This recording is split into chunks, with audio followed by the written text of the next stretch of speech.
दोस्तों, आज कुछ लोगों की वजह से पूरे देश का माहौल बिगड़ा हुआ है।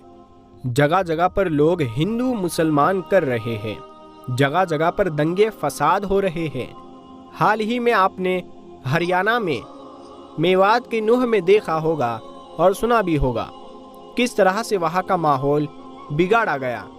ऐसे बिगड़े हुए माहौल में हम आपको दो ऐसे वाक़ये बताएंगे जिसको सुनकर आप ये समझ जाएंगे कि ना तो कोई हिंदू बुरा होता है और ना ही कोई मुसलमान बुरा होता है।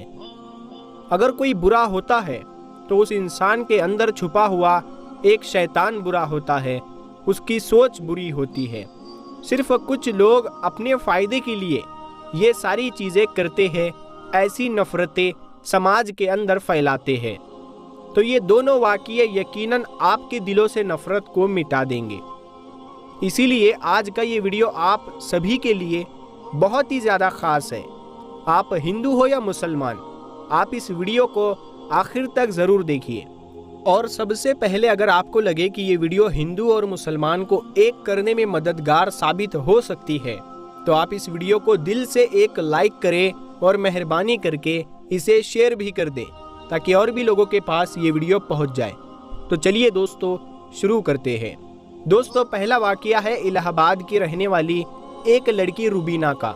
रुबीना लखनऊ में रहकर अपनी पढ़ाई पूरी कर रही थी। रुबीना उस दिन अपने घर इलाहाबाद जाने वाली थी, मगर उसी दिन उसके किसी फ्रेंड के घर पर कोई पार्टी थी।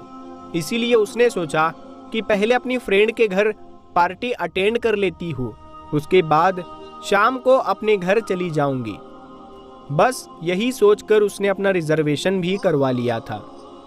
उसके बाद रुबीना ने पार्टी अटेंड की और फिर शाम को वो सीधी अपनी फ्रेंड के घर से निकली और रेलवे स्टेशन पर पहुंच गई और जाकर ट्रेन में अपनी सीट पर बैठ गई। रुबीना का रिजर्वेशन जिस बोगी में था उसमें लगभग सभी लड़के ही थे, जिनके हंसी मजाक रुबीना को खूब डरा रहे थे। टॉयलेट जाने के बहाने से रुबीना पूरी बोगी में घूम आई थी। मुश्किल से पूरी बोगी में 2 या 3 औरतें रही होगी। यह देखकर रुबीना डर के मारे कांप गई, क्योंकि पहली बार वो रात के वक्त ट्रेन में अकेली सफ़र कर रही थी। इसीलिए वो पहले से ही बहुत घबराई हुई थी और अब उसकी बोगी में सारे लड़के ही भरे पड़े थे। ये देखकर अब वो और भी ज़्यादा डर गई। इसीलिए फिर वो खुद को इत्मीनान रखने के लिए अपनी सीट पर बैठी और एक मैगज़ीन निकाल कर पढ़ने लगी। बोगी में लड़कों का एक झुंड था जो शायद किसी कैंप में जा रहा था। उनके हंसी मजाक और उनके चुटकुलों ने रुबीना को और भी ज़्यादा डरा दिया। रुबीना के डर और भय के बीच रात धीरे धीरे गुजरने लगी, मगर रुबीना अभी भी कांप रही थी। ये देखकर अचानक सामने की सीट पर बैठे लड़के ने कहा कि हेलो, मैं रियाज, और आप तो डर के मारे पीली पड़ चुकी। रुबीना ने धीरे से कहा कि जी।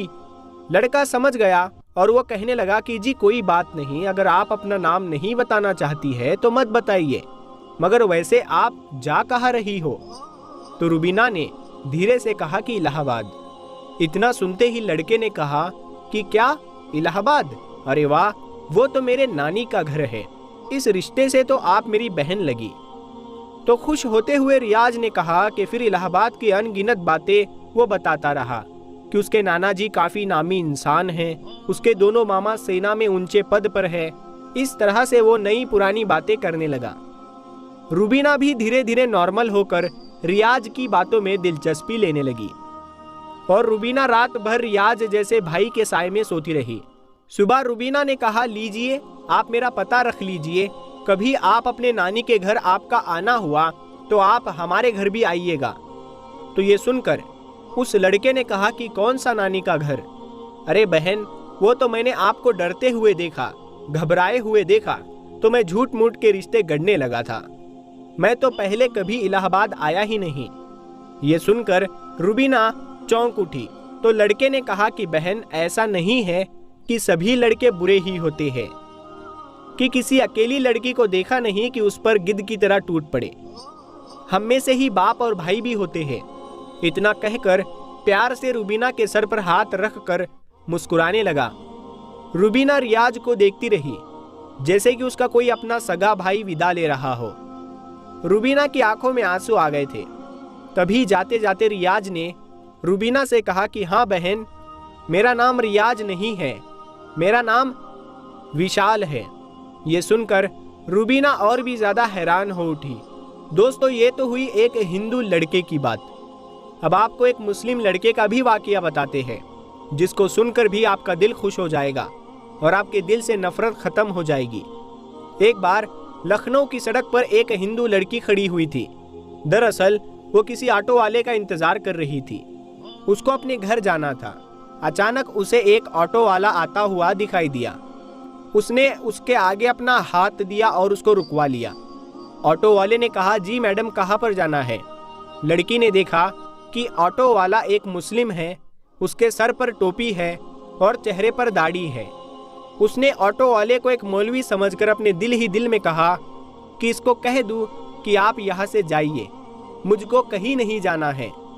मगर उसकी ऑफिस एक सुनसान जगह पर होने की वजह से टैक्सी वाले उधर से नहीं गुजरते थे। ऊपर से बहुत गर्मी भी लग रही थी। उस लड़की के पास और कोई रास्ता भी नहीं था, इसीलिए उसको मजबूरन उसके साथ में बैठना पड़ रहा था। लड़की ने कहा, जी मुझे सिविल लाइन जाना है। तो ऑटो वाले ने कहा कि जी मैं आपको छोड़ देता हूँ। तो लड़की ने पूछा कि कितने पैसे लोगे? तो ड्राइवर ने कहा कि 200 रुपये लगेंगे। लड़की के दिल में ख्याल आया कि इससे पहले तो वो 300 रुपये देकर गई थी। फिर वो सोचने लगी कि सब लोग कहते हैं कि मौलवी बहुत बुरे होते हैं, वो बहुत लालची होते हैं और हवस के मारे भी होते हैं। ये दाढ़ी और टोपी वाले भरोसे के काबिल नहीं होते हैं। ये सोचकर वो बहुत डर रही थी, लेकिन तेज धूप और गर्मी उसे ज्यादा नहीं सोचने दे रही थी। इतने में ऑटो ड्राइवर बोला, मैडम चलो बैठ जाइए, 180 रुपये दे देना। लड़की बोली, ठीक है, लेकिन सामने मेरा सामान रखा है जो बहुत भारी है, अकेली मुझसे वो उठाया नहीं जाएगा, हो सके तो आप मेरी थोड़ी मदद कर दो। ड्राइवर बोला, जी कोई बात नहीं, आप बैठ जाइए, मैं रख देता हूँ। उसके बाद में ऑटो ड्राइवर ने लड़की का सामान अपने ऑटो में रखा और चल दिया। थोड़ी दूर चलने के बाद ऑटो ड्राइवर ने कहा, मैडम मैं दरअसल एक बयान सुन रहा था जो बीच में ही रह गया था। अगर आपकी इजाज़त हो तो मैं इसको पूरा सुन लेता हूँ। अगर आपको बुरा ना लगे तो मैं टेप को चालू कर दूँ। तो ये सुनकर उस लड़की ने कहा, जी मुझे तो कोई दिक्कत नहीं है, आप सुन सकते हो। उसके बाद में ऑटो वाले ने अपना म्यूजिक सिस्टम ऑन कर दिया।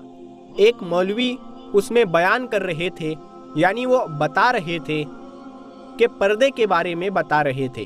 तो वो बयान पर्दे के बारे में था। तो अब ना चाहते हुए भी उस लड़की को उसे सुनना पड़ रहा था। लिबरल और नास्तिकों की महफिल और दोस्ती में रहकर उसके दिमाग में सिर्फ मुसलमानों के लिए नफरत भरी हुई थी। लड़की को सिर्फ यही बताया और सिखाया गया था कि मौलवी एक खूंखार भेड़िया होता है जिसका मकसद माल, हवस, लालच और औरत के जिस्म के अलावा कुछ भी नहीं होता। मजहब और धर्म के नाम पर सिर्फ पैसे कमाना ही उनका पेशा होता है। मगर अब ये लड़की एक मुस्लिम की ऑटो में बैठी हुई है और ना चाहते हुए भी एक मौलवी का बयान सुन रही है। और उस बयान में एक मौलवी ये फरमा रहे थे, यानी वो ये कह रहे थे कि पर्दा अल्लाह का हुक्म है। पर्दा एक औरत की जिस्म का मुहाफिज है। उसके चेहरे से लेकर जिस्म के हर हिस्से, हाथ पैर तक को ढककर उसको हजारों की भीड़ में भी महफूज होने का यकीन दिलाता है।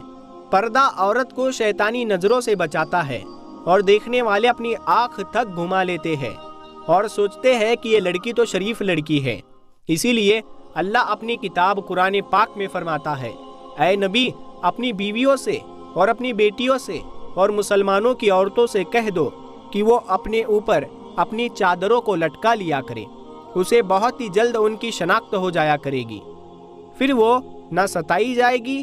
अल्लाह ताला बख्शने वाला और बहुत मेहरबान है।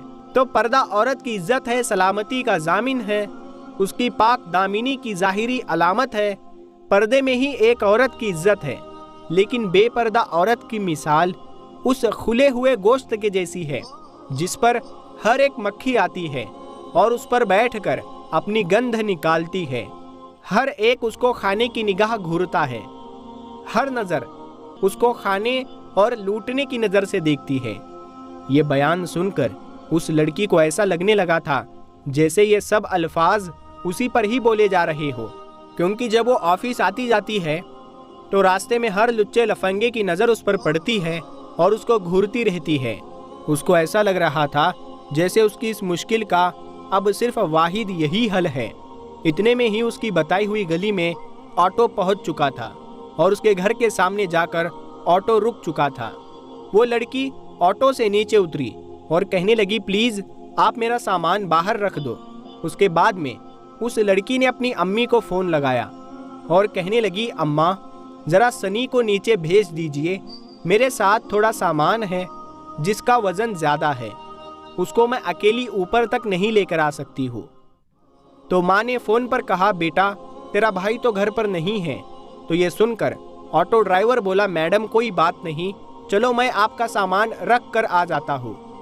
लड़की के दिमाग में पहले ये सोच आ चुकी थी कि ये शायद पैसों के लालच में सब कुछ कर रहा है, चलो इसी से अपना सामान रखवा देती हूँ, उसके बाद में ये जो पैसे मांगेगा इसको मैं दे दूंगी। ये सोचकर लड़की बोली, ठीक है आप ही रख दीजिए। उसके बाद में उस ऑटो वाले ने उसका सामान उठाया और पहले फ्लोर पर ले जाकर उस लड़की के कहने पर एक फ्लाइट के सामने उसका सामान रख दिया। उसके बाद में उस लड़की ने 300 रुपये निकाले और ऑटो वाले को देने लगी। ये देखकर ऑटो वाले ने कहा, मैडम ये 300 रुपये किस बात के? तो ये सुनकर वो लड़की कहने लगी, दरअसल कुछ दिन पहले मैं भी एक ऑटो में यहाँ आई थी, उसने मेरे से 300 रुपये ही लिए थे और फिर आपने तो मेरा सामान भी उठाया है। अगर उसके पैसे आप अलग से लेना चाहते हैं तो वो भी बता दीजिए, मैं आपको वो भी दे देती हूँ। तो ये सुनकर ऑटो ड्राइवर ने कहा, नहीं मैडम आप अपने ये पैसे अपने पास रखिए, हमारे जितने पैसे में बात हुई थी यानी 180 रुपये में जो बात हुई थी, आप उतने ही पैसे मुझे दीजिए। और बात रही आपके सामान उठाने की, तो हमारा मजहब हमें यही सिखाता है, हमें दूसरे लोगों से हमदर्दी का दर्स देता है, इसीलिए मैंने आपका सामान उठाकर आपकी मदद की है, इसीलिए मैं आपका सामान उठाया, आपकी मदद की, मैंने पैसों के लिए आपका सामान नहीं उठाया। ये कहकर ऑटो ड्राइवर जाने लगा तो उस लड़की के मुंह से निकल गया कि आप तो एक मौलवी है और आप इतनी अच्छी बातें कैसे कर सकते हो? तो ऑटो ड्राइवर मुस्कुराने लगा और कहने लगा, मुमकिन है मौलवी के बारे में आपको गलत जानकारी दी गई है, आपको मुस्लिमों के बारे में गलत गाइड किया गया है। मैं एक मौलवी, आलिम और हाफिज तो नहीं हूँ, लेकिन मैं उनसे मोहब्बत करने वाला एक मुसलमान हूँ। ये कहकर ऑटो वाला जाने लगा और लड़की अपने आंखों में आंसू लिए अपने घर की तरफ जाने लगी। अगर आपको एक मुसलमान की ज़िंदगी क्या होती है ये देखना है तो अल्लाह के पैगंबर हज़रत मोहम्मद सल्लल्लाहु ताला अलैहि वसल्लम के बारे में आप ज़रूर पढ़िए। इनसे अच्छी मिसाल आपको दुनिया में और कहीं भी नहीं मिल सकती। पैगंबर मोहम्मद सल्लल्लाहु ताला अलैहि वसल्लम ने औरतों के हक में उस वक्त आवाज़ उठाई थी जब छोटी बच्चियों को जिंदा दफनाया जाता था।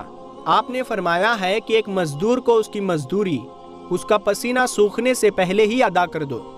इसीलिए याद रखे, अगर कोई इंसान गलत काम करता है तो वो इंसान गलत हो सकता है, उसका धर्म या मजहब नहीं। आज के इस दौर में लोग इतने ज़्यादा मगन हो गए हैं जिनको खुद इस्लाम के बारे में मालूम नहीं, तो फिर वो अपने बच्चों को इस्लाम के बारे में क्या बताएंगे? याद रखें, इस्लाम एक 100% पाक और साफ मजहब है। किसी के कहने या सुनने से इसको बुरा भला ना कहो। अगर फिर भी आपके दिमाग में इस्लाम को लेकर कोई गलत फहमी बनी हुई है तो आप खुद पैगंबर हज़रत मोहम्मद सल्लल्लाहु ताला अलैहि वसल्लम के बारे में पढ़िए, आपको ज़र्रा बराबर भी कहीं पर कोई गलती नज़र नहीं आएगी। और अगर आपको कहीं पर कोई मुस्लिम गलती या बदतमीज़ी करता हुआ दिखाई दे तो आप सिर्फ उससे इतना कह देना कि क्या तुम्हारे नबी पैगंबर हज़रत मोहम्मद सल्लल्लाहु ताला अलैहि वसल्लम ने यही सिखाया है?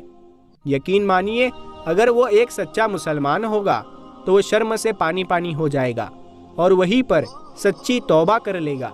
प्यारे दोस्तों, आपको ये वीडियो कैसी लगी हमें कमेंट बॉक्स में ज़रूर बताइएगा। हम मिलते हैं अगली वीडियो में, तब तक के लिए अस्सलाम वालेकुम, अपना ख्याल रखिए।